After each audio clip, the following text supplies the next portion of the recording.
After 20 years by O.Henry. The cop moved along the street, looking strong and important. This was the way he always moved. He wasn't thinking of how he looked. There were few people on the street to see him. It was only about 10 at night, but it was cold, and there was a white with a little rain in it. Then the cop suddenly slowed his walk. Near the door of a darkened shop a man was standing. As the cop walked toward him, the man spoke quickly. "It's all right, officer," he said. "I'm waiting for a friend. 20 years ago we agreed to meet here tonight. It sounds strange to you, doesn't it? I will explain if you want to be sure that everything's alright. About 20 years ago, there was a restaurant here this shop stands. Big Jewy bread restaurant. It was here until 5 years ago," said the cop. The man near the door had a colorless square face with bright eyes and a little white mark near his right eye. He had a large jewel in his necktie. "20 years ago tonight," said the man. "I had dinner here with Jimmy Wells. He was my best friend and the best fellow in the world. He and I grew up together here in New York, like two brothers. I was 18 and Jimmy was 20. The next morning I was to start for the West. I was going to find a job and make a great success. You couldn't have pulled Jimmy out of New York. He thought it was the only place on the earth. We agreed that night that we would meet here again in 20 years. We thought that in 20 years we would know what kind of men we were and what future waited for us." "It sounds interesting," said the cop. "A long time between meetings, it seems to me. Have you heard from your friends since you went west?" "Yes, for a time we did write to each other," said the man. "But after a year or two, we stopped. The West is big. I moved around everywhere, and I moved quickly. But I know that Jimmy will meet me here if he can. He was as true as any man in the world. He will never forget.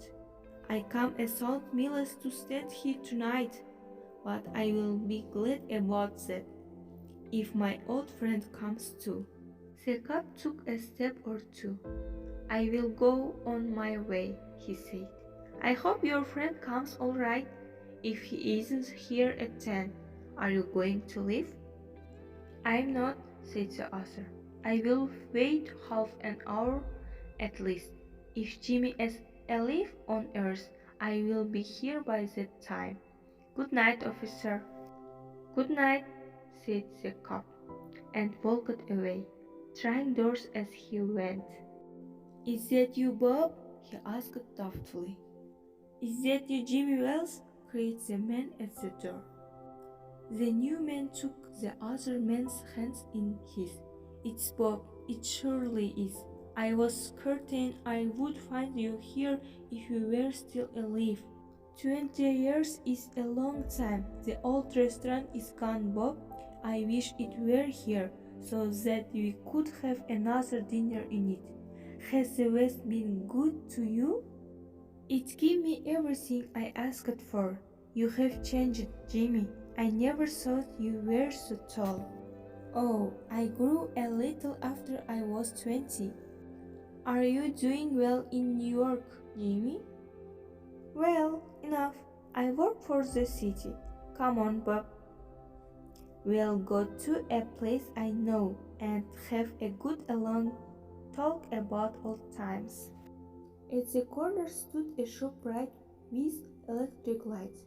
When they come near, each turned to look at the other face. "You are not Jimmy Wells," he said. 20 years is a long time, but not long enough to change the shape of a man's nose."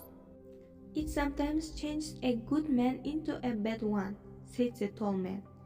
"You have been under arrest for 10 minutes, Bob. Chicago cops thought you might be coming to New York. They told us to watch for you. Are you coming with me quickly? That's wise. But first, here is something I was asked to give you. You may read it here at the window. It's from a cop named Wells. The man from the west opened the little piece of paper. His hand began to shake a little as he read. Bob, I was at the place on time. I saw the face of the man wanted by Chicago cops. I didn't want to arrest you myself. So I went and got another cop and sent him to do the job, Jimmy.